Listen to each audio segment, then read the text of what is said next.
The city glittered beneath the night sky like a sea of diamonds. Towering skyscrapers reflected millions of lights across the river, while luxury cars flowed through the streets in perfect rhythm. At the center of it all stood the magnificent headquarters of Jones Global Holdings, a symbol of power, wealth, and influence.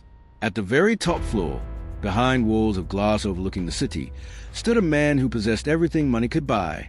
Everything, except peace. Vincent Jones wasn't simply rich. He was one of the youngest billionaires in the country. Magazines admired him. Business rivals feared him. Investors trusted him. But no one truly knew the man behind the tailored suits and cold expression. His empire had been built with discipline, sacrifice, and relentless ambition. His heart, however, had been built from something much darker: revenge. Vincent stared at an old photograph resting on his desk. It was faded around the edges. Two young men smiled into the camera. One was Vincent, the other, his younger brother, Evan. There had been a time when laughter came easily between them. A time before betrayal. A time before heartbreak. A time before revenge became Vincent's only reason to move forward. His fingers slowly brushed the frame. The memories returned with painful clarity. Evan had once been the brightest architect in the city. Brilliant, kind, full of impossible dreams. Then she entered his life. Amelia Spencer. Beautiful, confident, irresistible. Evan had fallen hopelessly in love. For months he believed they were building a future together, until everything collapsed. His company's confidential designs had somehow reached a competitor. Millions of dollars disappeared overnight. The scandal destroyed Evan's reputation. His engagement ended. His career vanished. And Amelia simply disappeared. At least, that was the story Vincent believed. The office door opened quietly. Damien Cross stepped inside carrying several folders. He had been Vincent's closest friend for nearly 20 years. If you're still looking at that picture, then you're still carrying the past. I made him a promise. You've kept that promise for 7 years. I haven't finished. You've built an empire. Not enough. You've already won. No, I haven't. Not until Amelia Spencer loses everything. Silence filled the office. Damien lowered his head. He had argued against this plan for months. Revenge had consumed Vincent so completely that it had become part of his identity. What if she's changed? People like her don't change. Damien placed a leather folder on the desk. The Spencer family signed the final agreement.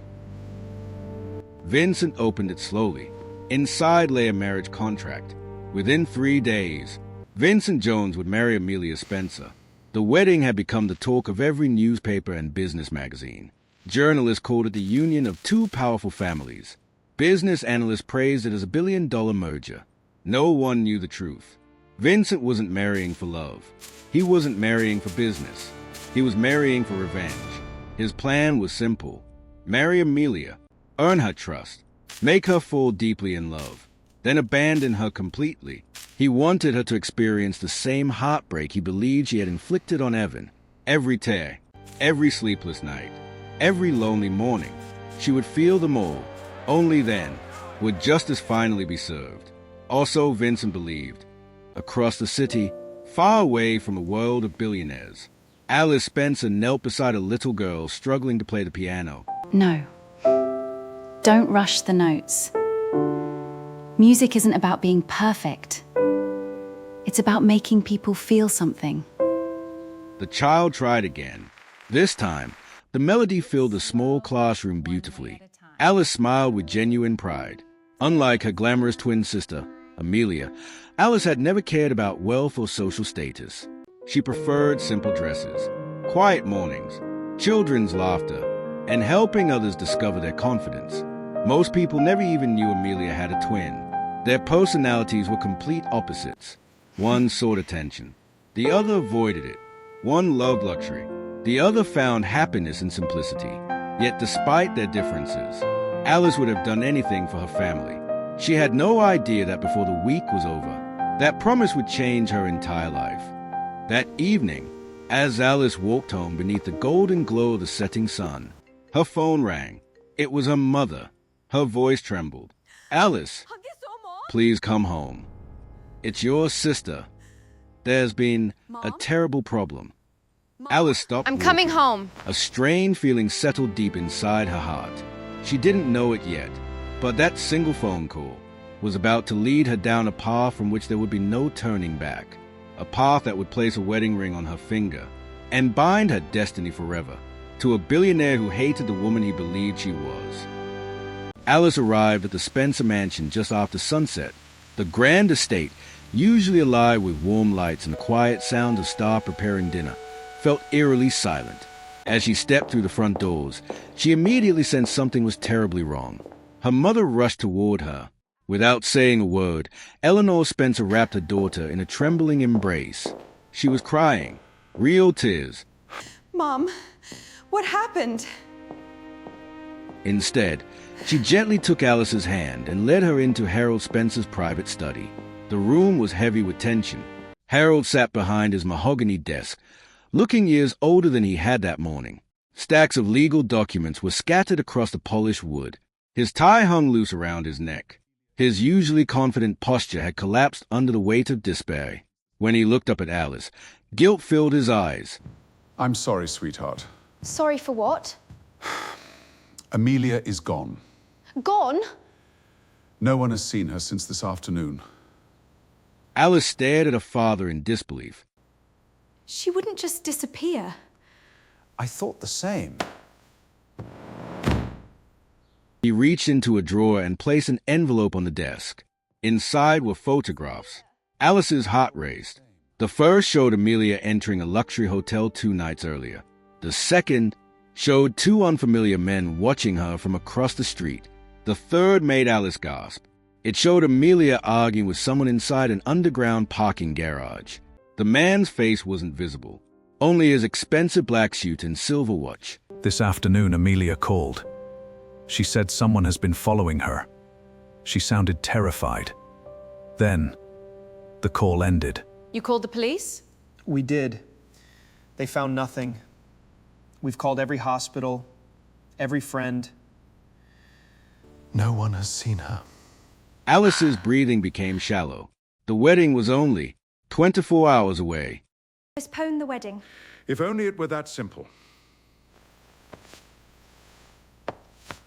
Inside were contracts, bank statements, loan agreements, property deeds. Everything the Spencer family owned had been placed up as collateral. The company is drowning in debt. Harold's voice cracked. If this marriage doesn't happen tomorrow, we lose everything. The banks will seize the company. Employees will lose their jobs. Our family home will belong to someone else. Alice slowly lowered the papers. So this marriage was never about love? No. It was about survival. The grandfather clock chimed softly. 9 o'clock. Time was running out. Then, the family attorney entered the room. There has been another development. Jones Global Holdings has confirmed that postponing tomorrow's ceremony will trigger the penalty clause. How much? Everything. The Spencer family will immediately owe nearly $400 million. Silence. No one spoke. Alice could hear only the ticking clock, her mother's quiet sobs, and her own heartbeat. She suddenly understood. There was no escape. Alice quietly left the study. She wandered upstairs, past childhood photographs, past memories of birthday parties, past the bedroom she and Amelia had shared as children. She stopped outside Amelia's room.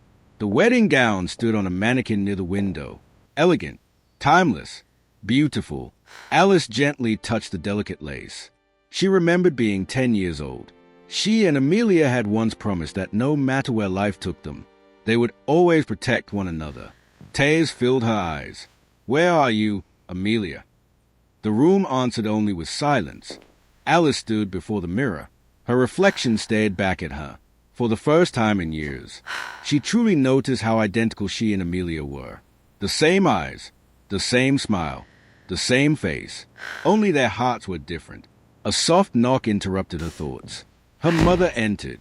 She looked at Alice, then at the wedding dress. Neither woman spoke. Neither had to. Eleanor's tears returned. I can't ask this of you. You don't have to. Another long silence filled the room.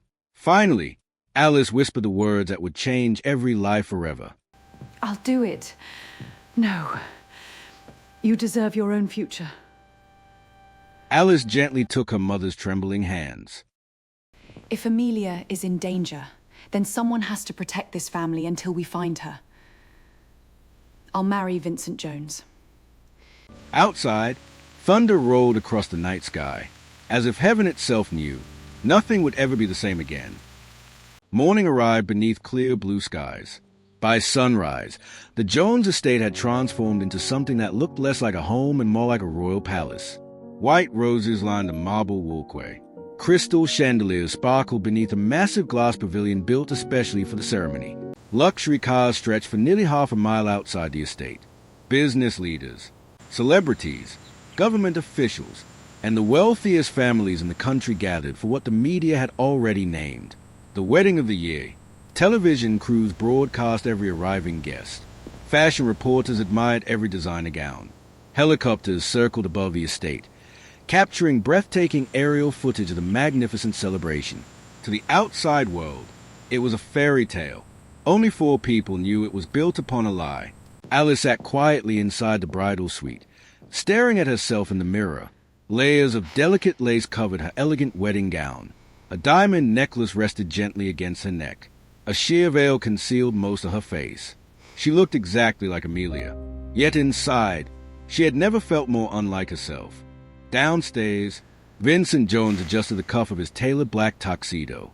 Every movement was calm, controlled, deliberate. To everyone watching, he appeared to be the perfect groom. Only Damien Cross noticed the truth. You don't look nervous? I'm not. You don't look happy either. I wasn't expecting to. You still have time to stop this. No. This ends today. Outside, the music began. Guests rose to their feet. The massive wooden doors slowly opened. Alice stepped into the sunlight. For a brief moment, time itself seemed to stop. Every guest admired the breathtaking bride. Vincent looked toward the aisle. She was beautiful, almost impossibly beautiful. But beauty wasn't what captured his attention. It was something else, something he couldn't explain. There was a softness in the way she walked, a quiet grace he had never noticed before. He dismissed the thought. Perhaps he simply hadn't been paying attention. The officiant smiled warmly. We gather here today to witness the union of Vincent Jones and Amelia Spencer. Alice felt her heartbeat pounding beneath her wedding dress. Every word fell heavier than the last. When the officiant asked if she accepted Vincent as her husband, she hesitated, only for a heartbeat. I do. Vincent watched her closely. Something about the hesitation unsettled him. Then came his turn. His voice remained steady. I do. The rings were exchanged. Hands trembled. Not his, hers. The officiant smiled once more. I now pronounce you husband and wife. Applause erupted across the pavilion. Camera flashes exploded like fireworks. Vincent gently lifted her veil. For the first time that day, he looked directly into her eyes. She smiled, not with confidence, not with pride, but with quiet humility. It lasted only a second, yet something inside Vincent shifted, a feeling he immediately buried beneath years of anger. The ballroom shimmered beneath thousands of crystal lights. Music filled the air. Champagne flowed endlessly. Guests laughed, toasted, and celebrated what they believed was a perfect union. Alice moved carefully through the room, greeting unfamiliar faces with polite smiles. Every conversation felt like walking across thin ice. One mistake, one forgotten memory, one wrong name could expose everything. Then an elderly woman approached her. My dear Amelia, I've known you since you were a little girl. You've changed. Marriage already suits you. Thank you. Across the ballroom, Vincent watched the exchange. He couldn't explain why, but something about his bride seemed different today. Not wrong, just different. Late that evening, the guests began leaving. Near the entrance, one of the young waiters accidentally dropped an expensive tray of crystal glasses. The room fell silent. The young man froze. His hands shook. He expected anger. Instead, Alice immediately knelt beside him. It's all right. Are you hurt? No, ma'am. She helped him gather the broken pieces while asking another staff member to bring gloves. Vincent watched from across the room. He remembered something. Years ago, Amelia had once laughed when a hotel employee accidentally spilled wine on her dress. She had demanded the woman be fired. So why? Was she comforting a frightened waiter? For the first time, a tiny crack appeared in Vincent's certainty. Hours later, the celebrations had finally ended. The enormous master bedroom was quiet. Soft candlelight flickered against elegant cream-colored walls. Alice stood near the balcony, still wearing her wedding gown.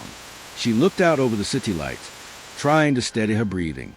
Behind her, the bedroom door slowly opened. Vincent entered. He loosened his tie and quietly closed the door. For several moments, neither of them spoke. The silence felt endless. Finally, Vincent broke it. You've been unusually quiet today. I've had a lot on my mind. Vincent stepped closer, close enough to notice the subtle scent of jasmine in her hair, close enough to hear the slight tremble in her breathing. He searched her face, then asked quietly, Are you afraid of me? I don't know you well enough to be afraid. The unexpected response caught Vincent completely off guard. He had expected arrogance, defiance, sarcasm. Instead, he found sincerity. Something about her answer lingered in his thoughts. Without another word, Vincent picked up a blanket from the nearby chair and placed it gently over the sofa. You've had a long day. You should rest. So should you. Good night.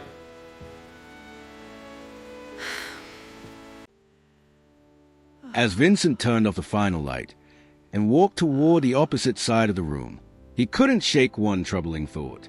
The woman he had married didn't feel like the woman he had spent 7 years hating. And for the very first time, he wondered if revenge had begun to slip beyond his control.